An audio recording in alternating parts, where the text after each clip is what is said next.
ঘোড়াঘাটে ৩০,০০০ মানুষের স্বাস্থ্য সেবার ভরসা কেবল একজন ফার্মাসিস্ট। ঘোড়াঘাট থেকে মোহাম্মদ শাহরুল ইসলামের করা প্রতিবেদনে দেখুন বিস্তারিত। ঘোড়াঘাট পৌর সদরের এই উপস্বাস্থ্য কেন্দ্রটি বর্তমানে যেন একটি পরিত্যক্ত আবর্জনার ভাগাড়ে পরিণত হয়েছে। চারদিকে ছড়িয়ে ছিটিয়ে আছে ময়লা আবর্জনা, আর ভেতরে কুকুর বেড়ালের অবাধ বিচরণ। স্থানীয়দের অভিযোগ, রাতে এখানে বসে মাদকসেবীদের আস্তানা। অথচ একটি উপস্বাস্থ্য কেন্দ্রে, যেখানে অন্তত একজন এমডিবিএস ডাক্তার থাকার কথা, সেখানে দীর্ঘদিন ধরে কোনো চিকিৎসকের দেখা নেই। বর্তমানে জরাজীর্ণ একটি ঘরে একজন মাত্র ফার্মাসিস্ট দিয়ে কোনো মতে খুঁড়িয়ে খুঁড়িয়ে চলছে কেন্দ্রটি। নামমাত্র কিছু প্রাথমিক সেবা দেওয়া হলেও গুরুতর বা সাধারণ রোগের জন্য কোনো আধুনিক চিকিৎসা সরঞ্জাম বা ওষুধ এখানে পাওয়া যায় না। এলাকার প্রায় ৩০,০০০ বাসিন্দার চিকিৎসা সেবার ভরসা এই কেন্দ্রটি অকেজো হয়ে থাকায় চরম ভোগান্তিতে পড়েছেন নিম্নবিত্ত ও অসহায় মানুষ। বিগত সরকারের আমলে একাধিক জনপ্রতিনিধি এই উপস্বাস্থ্য কেন্দ্রটি সংস্কারের প্রতিশ্রুতি দিলেও বাস্তবে তার কোনো প্রতিফলন লক্ষ্য করা যায়নি। সামান্য জ্বরে বা প্রাথমিক চিকিৎসার প্রয়োজনেও রোগীদের এখন ৪ থেকে ৫ কিলোমিটার দূরে উপজেলা স্বাস্থ্য কমপ্লেক্সে যেতে হচ্ছে। যাতায়াত খরচ আর সময়ের অপচয়ে অনেক সময় গরিব রোগীরা সঠিক সময় চিকিৎসা পাচ্ছেন না। এলাকাবাসীর দাবি, অবিলম্বে এই ধ্বংসস্তূপ সরিয়ে এখানে ৫০ শয্যা বিশিষ্ট একটি আধুনিক হাসপাতাল নির্মাণ করা হোক, যাতে সাধারণ মানুষকে সামান্য চিকিৎসার জন্য মাইলের পর মাইল পাড়ি দিতে না হয়। এ বিষয়ে স্থানীয় স্বাস্থ্য কর্মকর্তা এবং উপজেলা প্রশাসনের নজরদারির অভাবকে দায়ী করছেন সচেতন মহল। তবে জনস্বার্থে দ্রুত ব্যবস্থা নেওয়ার আশ্বাস দিয়েছেন সংশ্লিষ্টরা। ঘোড়াঘাট উপস্বাস্থ্য কেন্দ্রটি ঘোড়াঘাট প্রাণ কেন্দ্র, ঘোড়াঘাট শহীদ মিনারের পাশে অবস্থিত। আমরা দেখেছি এই উপস্বাস্থ্য কেন্দ্রটি দীর্ঘদিন ধরে অবহেলিত আছে। এখানে একজন ফার্মাসিস্ট দিয়ে চিকিৎসা করা হয়। প্রায় ৩০,০০০ লোকের বসবাস এই ঘোড়াঘাটে, কিন্তু একটি ভালো মানের উপস্বাস্থ্য কেন্দ্রে যে একজন ডাক্তার থাকবে এমবিবিএস, সেটা আমরা পাইনি। অত্যন্ত দুঃখের বিষয়। আমি এ বিষয়ে আমাদের নবনির্বাচিত এমপি মহোদয় এবং সমাজ কল্যাণ মন্ত্রণালয়ের মাননীয় মন্ত্রী মহোদয়ের কাছে আমি দৃষ্টি আকর্ষণ করছি, যাতে এই হাসপাতালটি একটি সুন্দর হাসপাতাল হয়, যেটি উপস্বাস্থ্যটি একটি সুন্দর ১০ শয্যার বিশিষ্ট একটি। জানেন যে ঘোড়াঘাট উপস্বাস্থ্য কেন্দ্র, ওখানে প্রায় ওই এলাকায় প্রায় ৩০,০০০ লোকের বসবাস। তো সেটা আমি সরেজমিনে প্রদর্শন করেছি এর আগে, এবং সেটার অবস্থা খুবই খারাপ, খুবই ভঙ্গুর।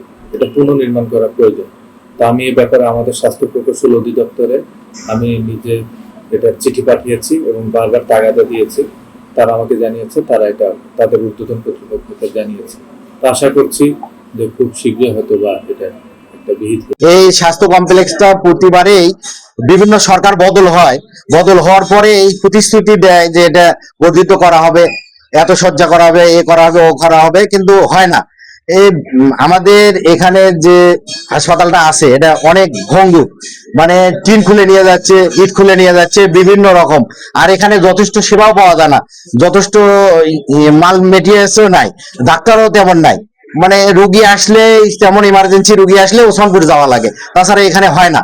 মানে ডাক্তারের সুবিধাও কম। আমরা প্রপারের এতগুলো জনগণ আছি, তাদের জন্য সুবিধা হয়, তাদের জন্য একটা সরকারি হাসপাতালে পর্যাপ্ত সেবক সেবিকা থাকে, ডাক্তার থাকে, নার্স। ঘোড়াঘাটে আমাদের পৌরসভা এই উপস্বাস্থ্য কেন্দ্রটা নির্মাণ না থাকার কারণে, ভালো ডাক্তার না থাকার কারণে, এখানে বড় এমবিবিএস ডাক্তার এবং বিশেষজ্ঞ ডাক্তার না থাকার কারণে আমার ঘোড়াঘাট পৌরসভা সহ আমার পার্শ্ববর্তী এলাকা যেমন মঙ্গলেশপুর, নয়নপুর, ঋষিঘাট, কাশিবাড়ি, এই অঞ্চলের বহু লোক আসে এবং কমপক্ষে ঘোড়াঘাটে ২০ থেকে ৩০,০০০ লোকজনের আনাগোনা। কিন্তু সেই ক্ষেত্রে এখানে চিকিৎসা সেবা দিতে একজন মাত্র এখানে সহকারী ডাক্তার, সে চিকিৎসা দিতে হিমশিম খেয়ে যাচ্ছে। তার পাশাপাশি যদি এখানে হাসপাতালটাকে উন্নতি করানো হয়, ১০ শয্যা বিশিষ্ট একটি যদি হাসপাতাল করা হয়, তাহলে এই জায়গায় ঘোড়াঘাট পৌরসভা সহ আশেপাশে অঞ্চলের লোকজন চিকিৎসা সুবিধা পাবে এবং স্বাস্থ্য খাতে বাংলাদেশের একটা বড় পরিবর্তন আসবে। এই হাসপাতালের ক্ষেত্রে ইতিপূর্বে অনেক মন্ত্রী এমপিরা বড় বড় প্রতিশ্রুতি দিয়ে গেছিলেন, বিগত দিনে এমপি সাহেব প্রতিশ্রুতি দিয়ে গেছিলেন, কিন্তু সেটা হয়নি। কিন্তু এইবারে আমরা বিশেষ করে ডক্টর জাহিদ স্যারের কাছে আমরা আবেদন রাখছিলাম এবং উনি প্রতিশ্রুতি দিয়েছিলেন যে যদি বিএনপি ক্ষমতায় আসে আর সেই ক্ষেত্রে যদি আমি মন্ত্রী হতে পারি তাহলে ইনশাল্লাহ আমি এই হাসপাতালটাকে দেখবো এবং বড় ধরনের একটা মানে 10 শয্যা বিশিষ্ট হোক অথবা 20 শয্যা বিশিষ্ট হোক হাসপাতালটা এটাকে বাস্তবায়ন করব। তো সেই আশা করে আমরা সকলেই জাহিদ ভাইকে ভোট দিয়ে সমর্থন করেছিলাম যে হাসপাতালটা উন্নতি হবে। এবং ঘোড়াঘাটের পক্ষ থেকে আমি ডক্টর জাহিদ স্যারের কাছে আবেদন জানাবো, উনি এখন মাননীয় মন্ত্রী শিশু নারী বিষয়ক এবং সমাজ কল্যাণ বিষয়ক মন্ত্রী, উনি ইচ্ছা করলেই যদি মনে করে যে এই হাসপাতালটা করার জরুরি প্রয়োজন তাহলে উনি করতে পারবে। ঘোড়াঘাট পৌরবাসীর পক্ষ থেকে আমি আবেদন জানাবো উনি যেন এটাকে মাথায় রাখে এবং এই হাসপাতালটা করার ব্যাপারে। ঘোড়াঘাট পৌর উপস্বাস্থ্য কেন্দ্রটি 1938 খ্রিস্টাব্দে স্থাপিত। ঘোড়াঘাট পৌরসভায় 30,000 লোকের অধিক বসবাস। এই উপস্বাস্থ্য কেন্দ্রটি অবহেলিত হয়ে আছে দীর্ঘ ব্রিটিশ আমল থেকে, এরপর স্বাধীনতার পর থেকে এ পর্যন্ত অবহেলিত। আমরা চাচ্ছি এই পৌরসভাবাসী এই ঘোড়াঘাট উপস্বাস্থ্য কেন্দ্রটি পূর্ণাঙ্গ হাসপাতালে রূপান্তরিত যাতে হয়। এর জন্য আমি ঘোড়াঘাটের এই 6 থানার মাননীয় এমপি মহোদয়, মাননীয় সমাজ কল্যাণ ও শিশু বিষয়ক মন্ত্রী জনাব এজেটের জাহিদ স্যারের নিকট আকুল আবেদন জানাচ্ছি ঘোড়াঘাট পৌরসভার এই উপস্বাস্থ্য কেন্দ্রটি পূর্ণাঙ্গ হাসপাতালে রূপান্তরিত করার জন্য আকুল আবেদন জানাচ্ছি। এটি অবহেলিত থাকার কারণে মাদক শিবিরা এখানে সন্ধ্যার পরে এবং যেদিন বৃষ্টি হয় এই টাইমে তারা এখানে মাদক সেবন করে, তাতে আমাদের ঘোড়াঘাটের পরিবেশ যুব সমাজ ধ্বংস হচ্ছে। এবং এখানে একটি মাত্র